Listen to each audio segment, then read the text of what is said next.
Welcome back to another episode of Nightmares and News, where we pride ourselves on bringing you spooky updates on all things horror and the latest in horror news. Make sure to follow so you never miss an update from the Horror Burrito, because today we talk It, Welcome to Derry Season 2 is in the works. While HBO has yet to renew It, Welcome to Derry, a second season is already in development. THR notes that co-creator Andy Muschietti now finds himself a hot commodity thanks to the muscular success of Welcome to Derry, HBO's It series. A second season is now in the works, even if it has not been officially renewed. The news comes at little surprise given the success of the first season, which had HBO Max's third most watched debut in the platform's history. Serving as a prequel to Muschietti's It, films based on Stephen King's classic novel, the first season of It, Welcome to Derry, went back to 1962 to trace the origins of the evil, shape-shifting entity known as Pennywise the Clown. The second season is expected to take place in 1935, with a proposed third season to be set in 1908. Are you looking forward to the second season of this? Have you watched the first season?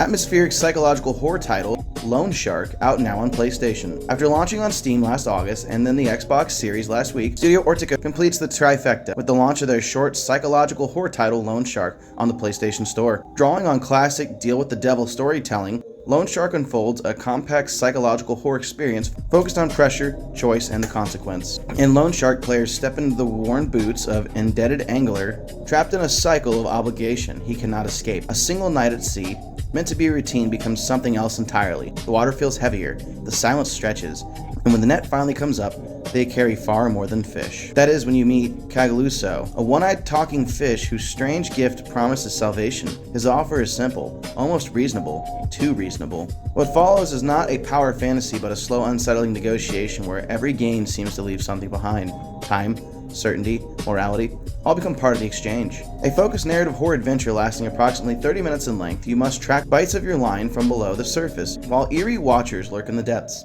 Once you do catch fish, you'll need to carefully gut them under pressure from creditors looking for their payment. Mistakes have consequences, after all. Meanwhile, bargaining with Cagaluso forces you to weigh risk versus reward. It's all wrapped in a restrained, unsettling tone, driven by sound design and implication. Ultimately, your decisions will lead to one of three endings. Have you played this game yet? If not, do you plan on picking it up?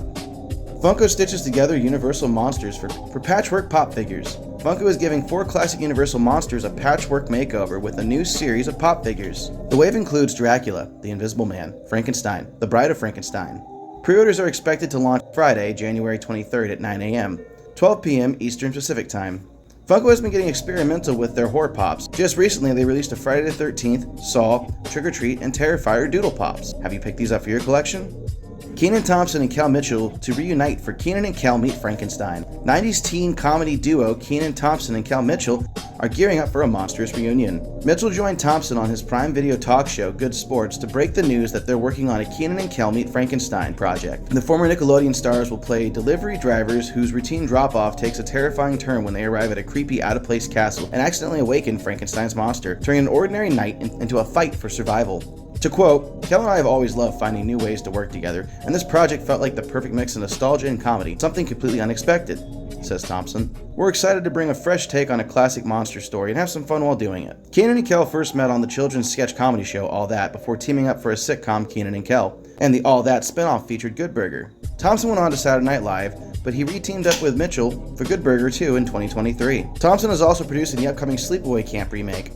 Fright Rags My Bloody Valentine 45th Anniversary Box Set includes shirt, sunglasses, and more. Fright Rags is out to steal your heart with a limited edition My Bloody Valentine box set in celebration of the film's 45th anniversary. An exclusive shirt designed by Zachary Jackson Brown is packaged alongside heart sunglasses, a heart-shaped cookie cutter, Mabel's recipe card, and a Valentine Bluffs postcard inside a custom My Bloody Valentine box. Limited to 250, the set costs $50 and is expected to ship February 20th. In My Bloody Valentine, a crazed miner known as Harry Warden returns from deep within the bowels of a dark tunnel with a pick in his hand and revenge in his heart.